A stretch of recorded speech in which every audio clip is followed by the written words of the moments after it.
Hello viewers, in this tutorial I will show how to solve WhatsApp username option not showing problem. Let's see how to solve this problem. Tap on hold WhatsApp, click on app info or I button, tap on force stop, tap on OK, tap on storage and cache, tap on clear cache. Go to Play Store, click on search bar and search WhatsApp.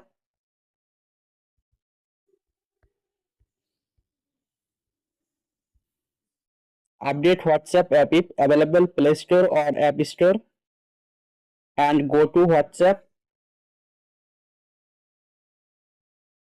Click on three dot icon, click on settings and click on your name.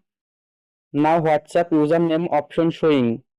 Thanks for watching. Don't forget like and subscribe.